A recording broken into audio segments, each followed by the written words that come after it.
Good morning, dear students. Today we continue the discussion of chapter 1. Last class we learned about autotrophic nutrition and the entire procedure of photosynthesis. Today let us see how to test the presence of starch in leaves. During photosynthesis, chlorophyll containing cells of leaves in the presence of sunlight use carbon dioxide and water to synthesize carbohydrates.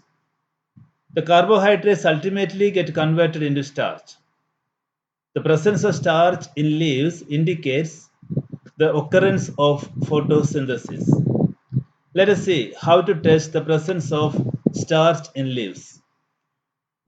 Take two potter plants of the same kind. Keep one of the pots in the dark room for 72 hours and the other pot in sunlight. Let us perform the hiding test with the leaves of both the plants. Take one leaf from each of the plants. Soak the leaf in boiling water for a little while to soften the leaf and to make the leaf more permeable to iodine. Remove the leaf from the boiling water and soak in alcohol for a few minutes to remove chlorophyll from the leaf. Take out the leaves from the alcohol and put few drops of iodine solution on each of the leaves. Blue-black color will be offset on the leaves of the plant kept in sunlight, which indicates the presence of starch.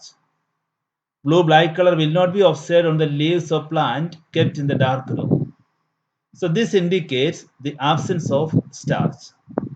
So blue-black color will be offset on the leaves of the plant kept in sunlight, which indicates the presence of starch.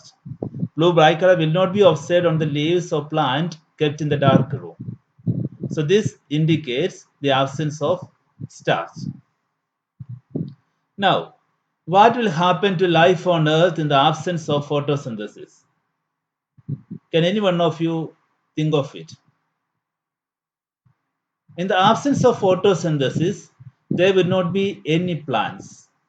The survival of almost all living organisms directly or indirectly depends upon the food made by the plants. Besides, oxygen, which is essential for the survival of all living organisms, is produced during photosynthesis. So, in the absence of photosynthesis, life would be impossible on the earth. The leaves other than green also have chlorophyll. The large amount of red, brown, and other pigments mask the green color. You can see in these leaves, the other colors mask the green color. But photosynthesis takes place in these leaves also. Now let us see photosynthesis in algae. We often see slimy green patches in ponds or in other stagnant water bodies. These are generally formed by the growth of organisms called algae. They contain chlorophyll which gives them the green color. Algae can also prepare their own food by photosynthesis. So these are some of the examples of algae. And see, in algae, the photosynthesis is taking place. So now let us see the synthesis of plant food other than carbohydrates. We know plants synthesize carbohydrates through the process of photosynthesis. The carbohydrates are made of carbon, hydrogen, and oxygen. These are used to synthesize other components of food. Plants also need proteins and fats besides carbohydrates. Proteins are nitrogenous substances which contain nitrogen. Although nitrogen is present in abundance in the atmosphere, but plant cannot absorb atmospheric nitrogen. So plants get nitrogen from the soil. Certain types of bacteria called rhizobium are present in soil. These bacteria convert gaseous nitrogen into usable form and release it into the soil.